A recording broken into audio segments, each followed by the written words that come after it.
Okay, yes, we are live right now.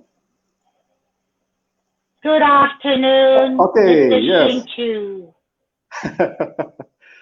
Hello, everyone. How is everyone doing? Hope all is well and stay safe during this season. We will start the session with my guest in a few seconds time. And if you have just joined us, do like, tag, and share our live with all your friends out there so that many will be able to come and enjoy this sharing session. Yes, give me a second. I will just go to my Facebook and hello, Autumn. How time flies. Welcome to the 14th edition of my live session. And my name is Shing, and as usual, I'll be your host for today. Before I begin, I would like to take this opportunity to thank all of you who are actually watching us right now, as well as those for not forgetting those who will be watching the video replay later on. For those who are watching for the first time, this live is all about us, our stories. Everyone has a unique story to tell. We may not realize it, but everyone has a unique story. So we may not realize it, but everyone may have your story may inspire someone out there, especially in these extraordinary times. We hope that through this sharing session, everyone will be able to connect better, share, and learn from each other experiences. Do you have one? What is your story? We would like to hear from you. Do connect and reach out to me on my Facebook if you would like to share your experiences at the link provided at the bottom of the screen. By now, you would have realized that for this special long holiday weekend, I'm actually doing these two live sessions, one on last Friday and today. Well, that's because today I'm very privileged to have a special guest with me from Melbourne, Australia. Most of us may have known her as she appeared on the Australian reality cooking show, My Kitchen Rules 2020. And so she does not require any much further introduction. So without further ado, ladies and gentlemen, let us put our hands to welcome Miss Ann Ooi. Hi, Ann. First of all, Thank I'm you. super excited. Yeah, I'm super excited to have you and thank you for joining us today for this interview. I'm grateful to have you here today to share your wonderful and exciting story with us, with all of us. You see My that story, you see most of us who have known you, right, as a contestant from My Kitchen Rule last year. So, how many actually get to know you on a personal level? So, can you please briefly tell us about yourself and where I'm from? good afternoon, Mr. Xing Chu. Thank you for having me on your talk show. I am very humbled to be called upon, to be invited. My name is Ann Ooi from Melbourne. Today is a glorious day in Melbourne, sun shining, and a long weekend. So tomorrow normally is our work day on a Monday. It's a Labor Day. So enjoy your time with your family. I'm going to talk a bit about myself briefly. I was born in Alor, Kedah, Malaysia. And going back then, grew up in a small town and migrated to Australia about 39 years now. So it's been a long time. I've joined if you have any question, Mr. Xing, I've joined My Kitchen Rules. I think it seems to be the highlight of, I call it a success achievement for someone, a small kampong girl, a village girl, to be able to be on national TV, globally, internationally. I'm truly humbled to be selected as one of the contestants for My Kitchen Rules 2020. And I hope this journey will carry on with me towards the younger generation. Yeah, amazing. How long have you been in Australia? Well, I've actually been here for 39 years now. Officially migrated here for about 33 years. It's a long time. Wow, that's a long time. And what are the things So now that you know my miss age. most?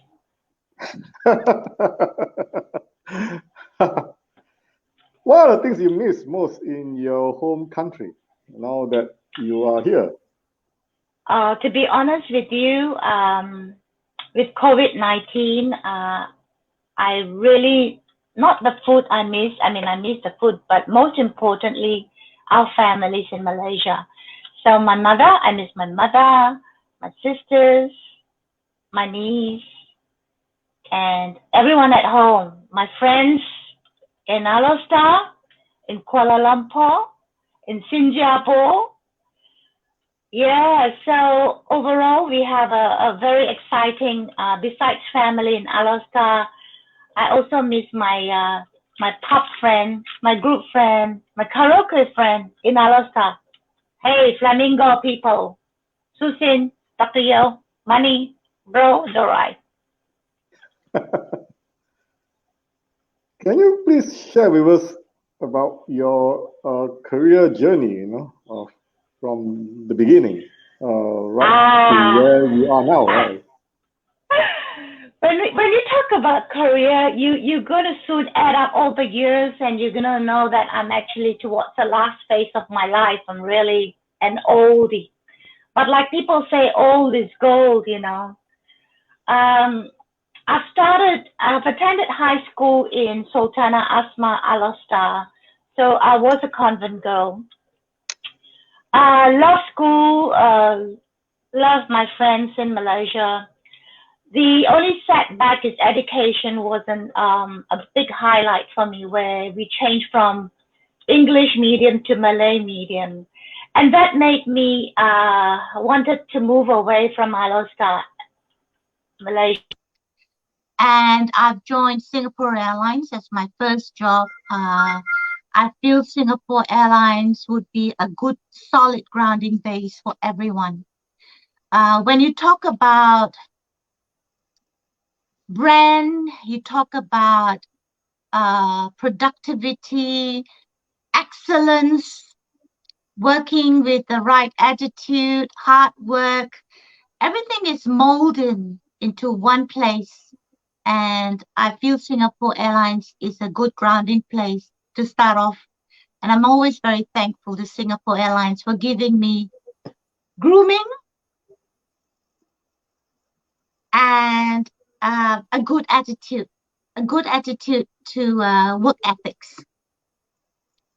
And from Singapore Airlines, I was there for about 4 years and moved on to Malaysian Airlines. Did a lot more in Malaysian Airlines. A lot of people didn't realize that I had a passion then. I wanted to improve Singapore Airlines service. I just felt that I wanted to bring up the service level to a par. Working with a lot of high up ranking people behind the scene, which I did not talk about it, but Malaysian Airlines, with that 2 years, I left for the greener pasture in Melbourne. And overall, yes, I actually landed, my first country that I landed with Singapore Airlines was in Melbourne. So it was 1982.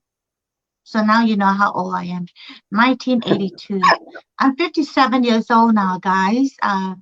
I am not afraid to say I've gone through a long journey of experiences. I've seen the world. I can relate and interact with people from all walks of life. And so, like I said, with a solid background in Singapore Airlines, you really can achieve a lot more things in life and career. Whether you have a degree or no degree, it does not matter. It's about your attitude.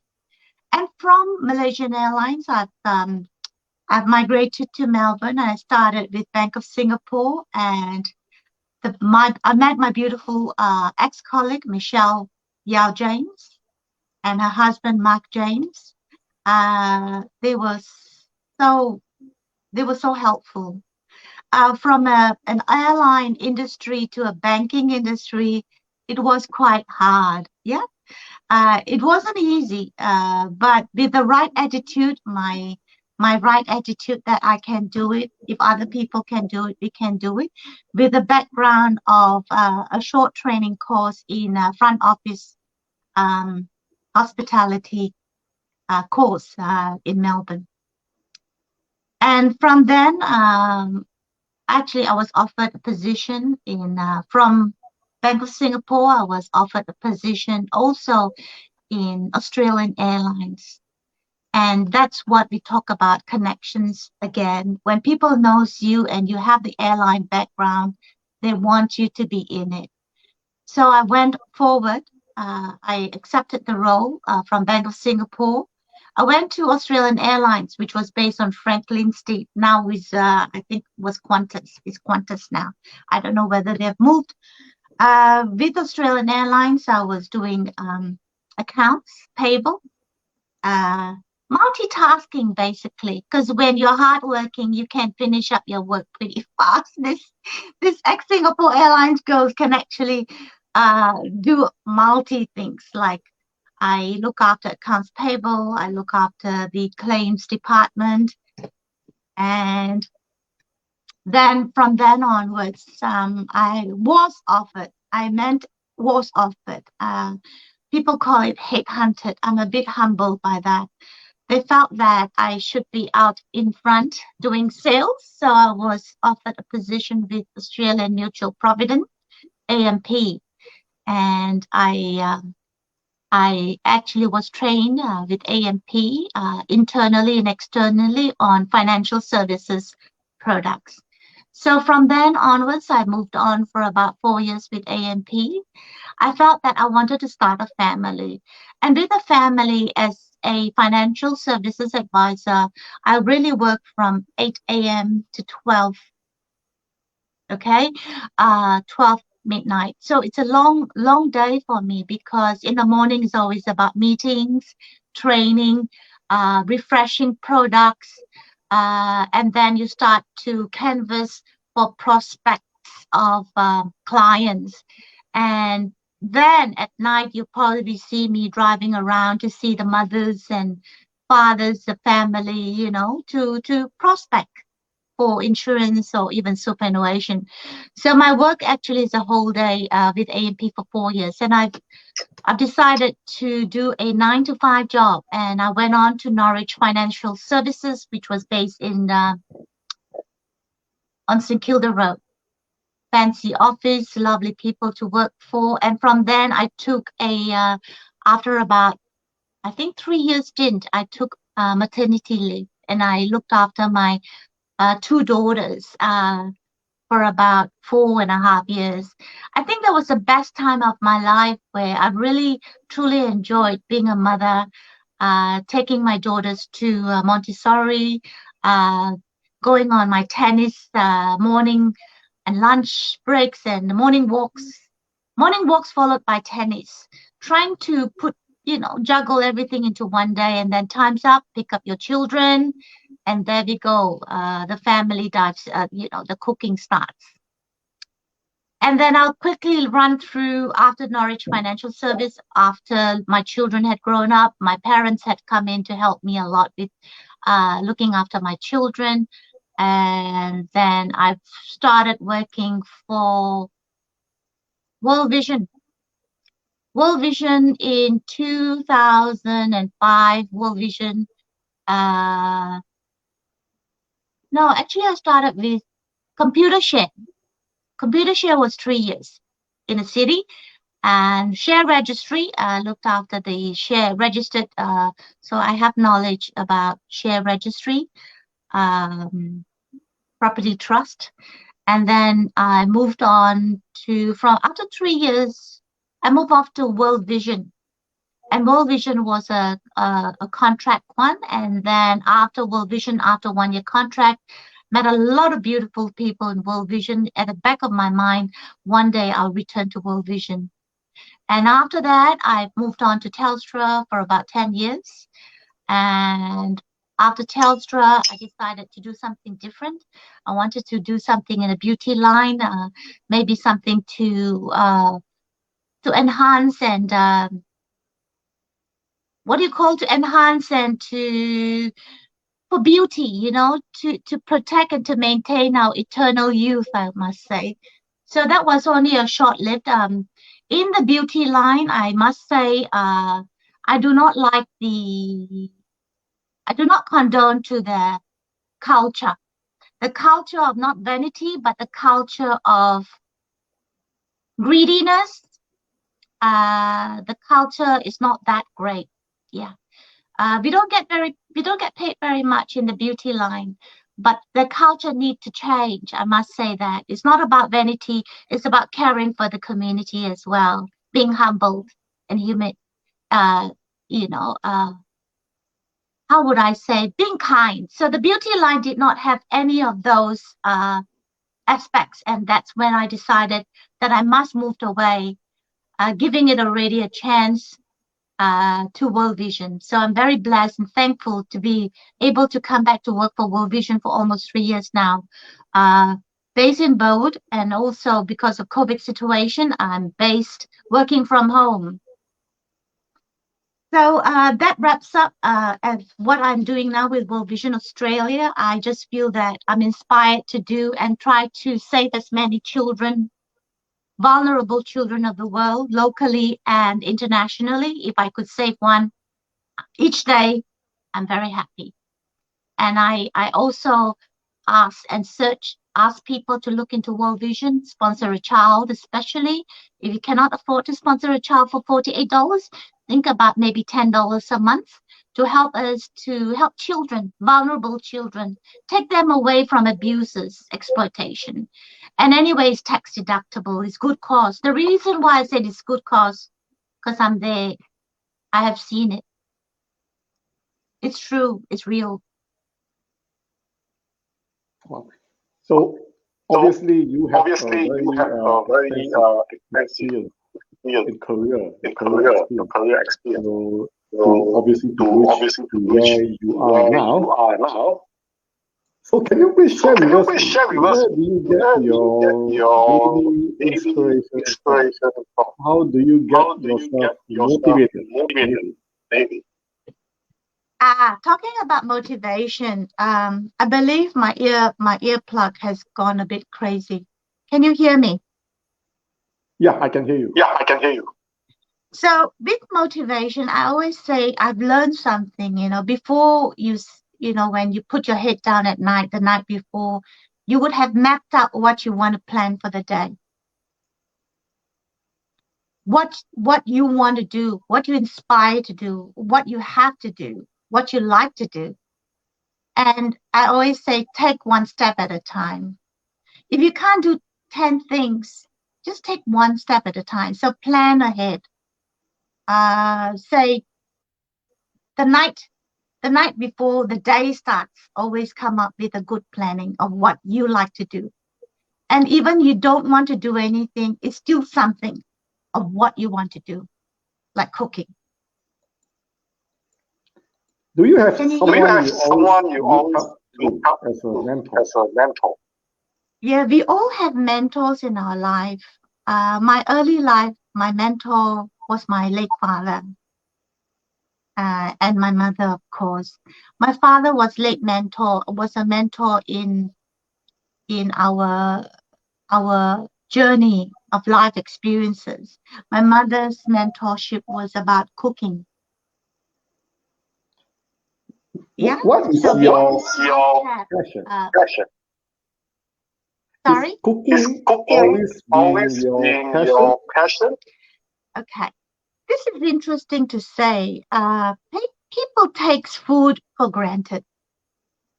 We eat to live, we eat to survive. Without food, we can't live. So what you eat, you got to be very mindful about what you eat, what you put in your mouth each day. Think about fresh, healthy food, yet tasty, So it's about respecting food. And that's where surviving And also you can see from young, Malaysians are crazy about food. We all love food. Yeah. Might as well make it good food. Yeah. And from early childhood days, my mother is a good cook. And we all learn from our mothers or our grandmother or our father about food. So food really is interesting when, like I said again, be mindful of what you eat, respect food, also respect the person who cooked for you. So from early days, it could be normally it's our mothers, okay? So when you see your mother slogging away day and night over the stove, cooking good food, the family, you appreciate life. And when you've traveled the world like me, you've gone overseas and you've seen children starving, people starving. Every bite you take, you eat with gratefulness, with appreciation for the person who actually gives you this food. So whoever that's cooking, please take care of your cooking. You know, the passion, it comes from inside your heart. I can't teach you that. From your career, we noticed that you have never been a chef, right? So, do you have you ever tried is it your aspiration to be a chef? Okay. The truth is, I'm not a trained chef like in the culinary school, but I've always had this passion in me from young back during the airline days. I've always wanted to continue my studies towards the hospitality industry in terms of culinary. It did not bring me to Switzerland or even Cornell University because there was, that's a long story why I didn't join Cornell University. I didn't go to US to study further. I think my course had changed. From the airlines is about dealing with food, serving good food. Traveling is about good food. So at the back of my mind, cooking has always been natural to me. But being a chef, I give respects to all the chefs out there, to be honest, for them to build up a business, to have that passion, is truly commendable. It's not an easy task to be a chef. When you see chefs slogging away in the heat, it's not an easy task. So for me, my aspiration wasn't wanting to be a chef, but I want to build up a brand of good food, and hopefully I could share the recipes with the chefs. Sometimes we share ideas. We are continuously learning new tricks.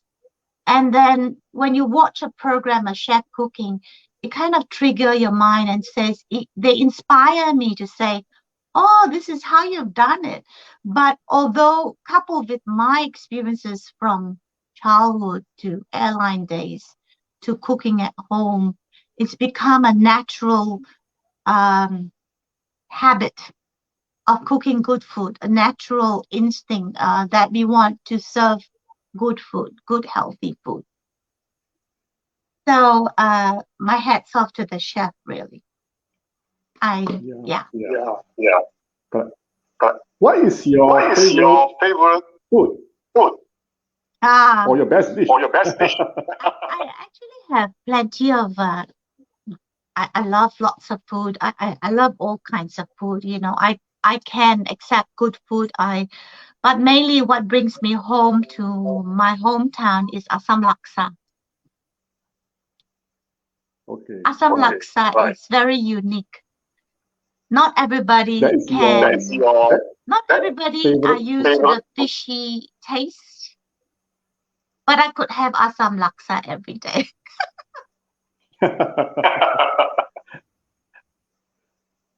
Why do you join a good asam laksa?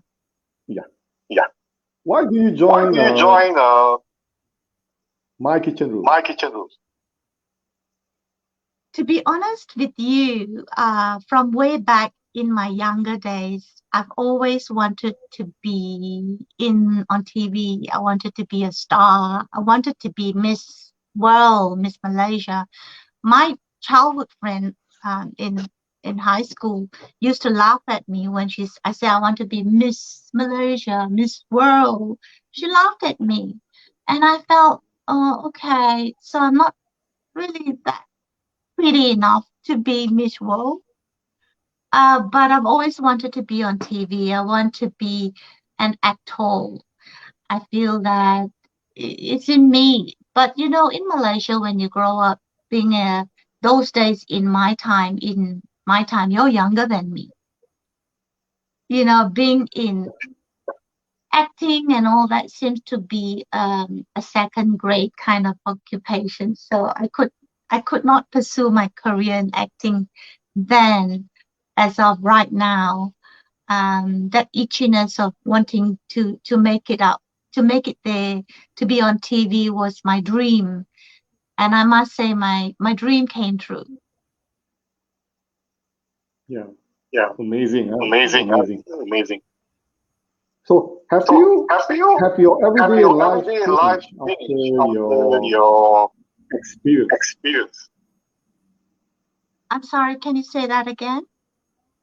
Have your Have everyday your life everyday life changed changed after you after you participated participated in the My in Kitchen the Road My Kitchen Road experience? I love because of course it had changed, you know. Changes are very good. Okay, let me tell you something. Of course it has changed dramatically. I've gotten busy. People are more interested in me or my cooking. Some may be interested in me, I hope. Some may be more interested in my cooking.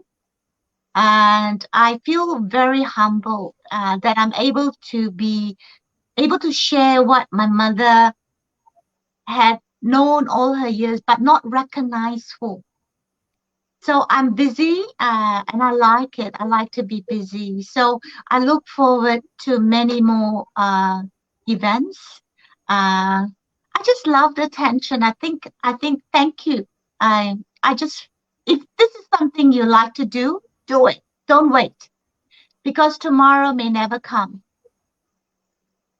So what do you So what do learn you from learn from all the all the experiences? experiences? Oh, wow. I've learned a lot. You know, in terms of experiences in life, in terms of experiences on TV. Oh, wow. If you've done that, like I said, your first experience going into a good company like Singapore Airlines, if you can make it there, you can make it everywhere or anywhere. It's not New York. It's about if you can make it to Singapore Airlines, you can make it anywhere. So in terms of cooking, it's also about experiences. You just can't learn from textbook, people. It's not textbook. It's about practice. Practice makes perfect. Am I right to say that? So Yes, correct, correct. yes, True, correct. true. True. Do you have Do you have something to say to something all to say those to all who those who aspire aspire to follow your to follow footsteps your footsteps to appear to appear on TV? I TV? I encourage everyone who loves cooking and who loves to share your recipes and who thinks that they have something different, to share. If your passion is about wanting to share and not afraid of hard work, it is hard work, my friend. When you see the TV production, so many hundred of people, over 100 people working around you, and you got to work 100 times more than those people. So if you're not afraid of hard work and willing to share, you can be master chef. Do something. Yeah. Go for it. You don't want to go back, grow old, and then look back and say, oh, I should have done this. Oh, I should have done that. So if you are so compelled to share what you cook for the day, you're so proud of it, then if you feel you want to share it with the world, do it. Don't wait. Tomorrow may never come. We all know that last year was quite an was quite an extraordinary year. extraordinary year. So how do you spend your time Spend your time during the lockdown? You know, I'm one of those very blessed to still have a job. I talk about it with such emotion is because a lot of people lost their jobs. A lot of people got laid off, but I didn't. I was so blessed to be able to still have a job, and I was working from home 9 to 5. But to be able to be blessed with a job during this pandemic time, tough crisis, I had stepped up and learned and work as harder, more so than other times. You need to step up. You cannot take things for granted. A lot of people are suffering out there. We in Australia are considered very lucky, but people overseas in some of the countries are not so lucky. And closer to my heart is about Malaysia as well. Okay? There are lots of people worse off than us. So what are we going to do? We only have 2 hands, 2 legs, but we got to promote Malaysia as well. We got to promote and look after our birthplace. In a small way, if we can do better, why not? How? It's up to you. I did it. I put Alostar on the global map.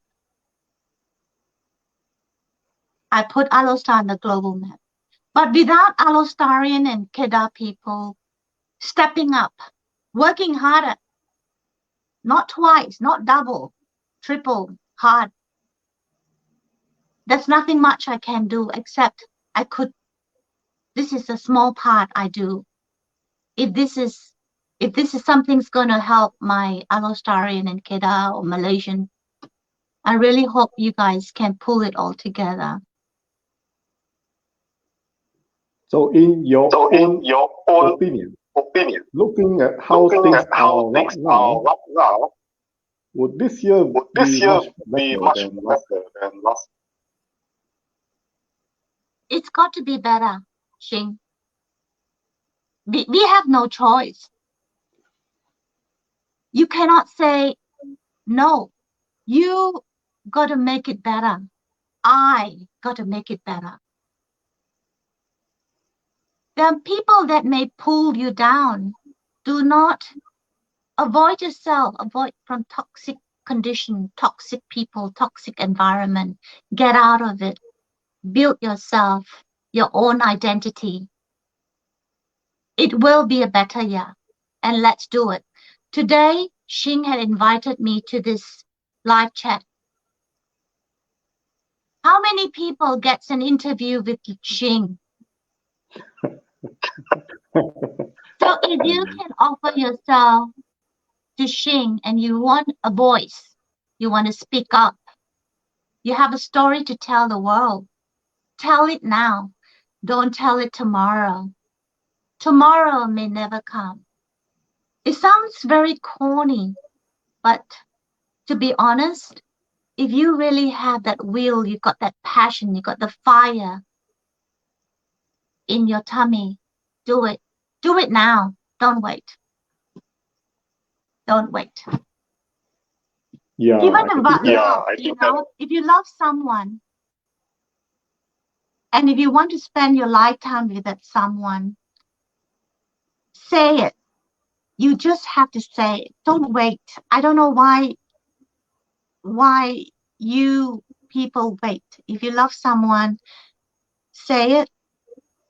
If you have quarrels and if you have petty issues, just let it go, because it's not about winning anymore.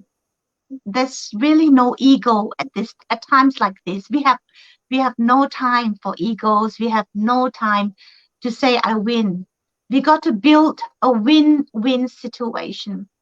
Win-win situation. Get the balance right. So today, if you love someone, tell them you love them before it's too late. We don't want people hurt. There's a lot of people hurting outside. If I can save one, if I can inspire one today, one person today, jump on board, have coffee with me. You think my life is easy? No, my life wasn't easy. I built it up myself. I built it up to say, we're going to be positive about this. If we cannot get it right, we make sure we get it right. We still cannot get it right, we go around it.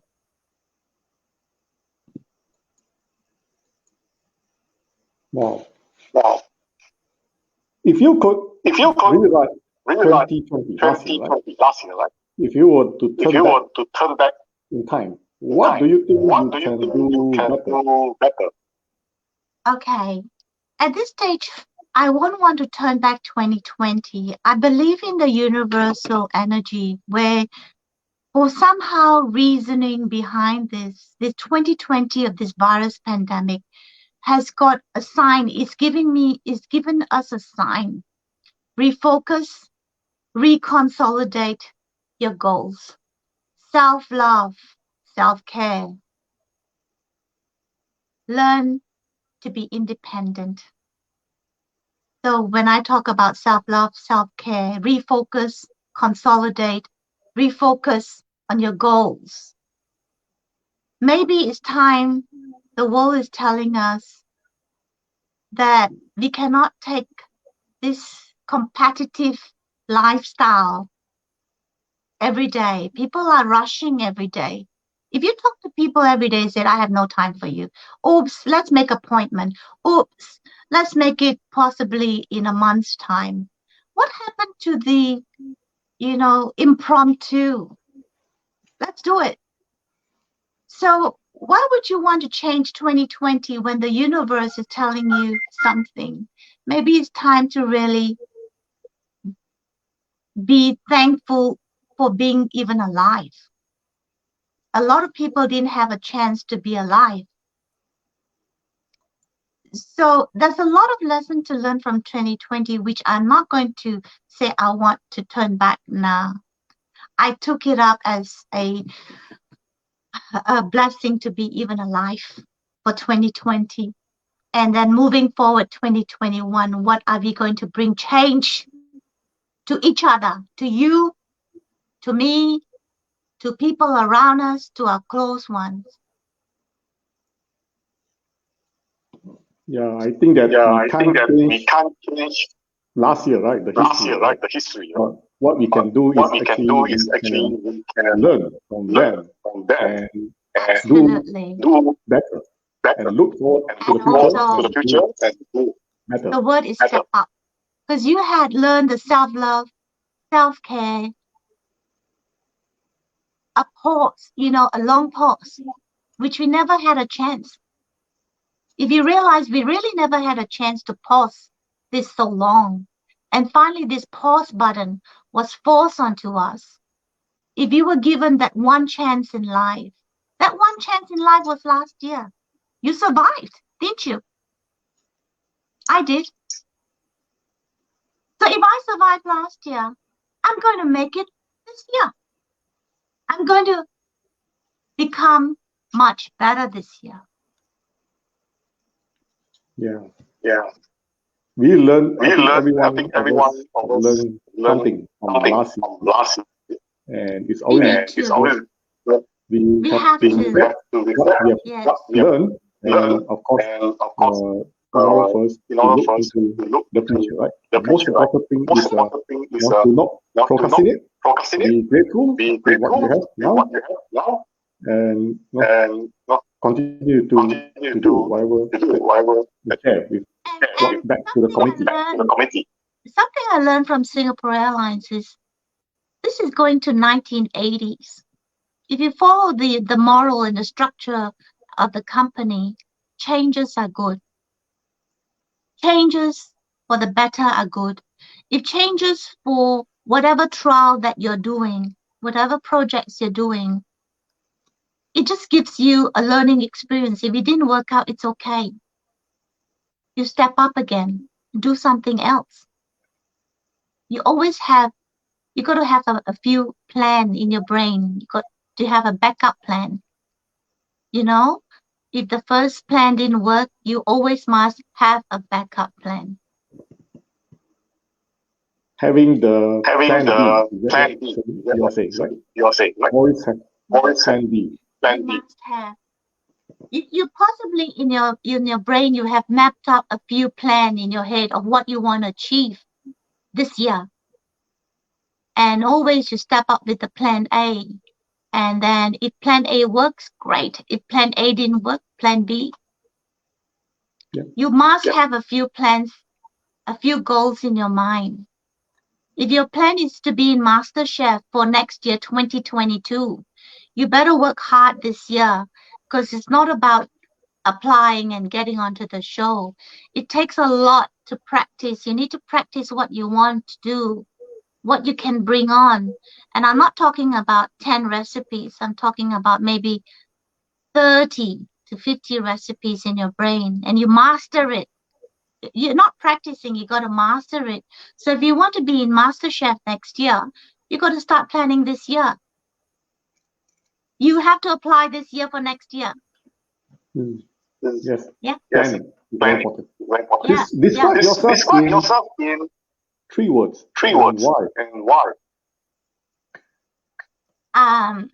To be honest, I'm kind, I'm loving, I'm caring.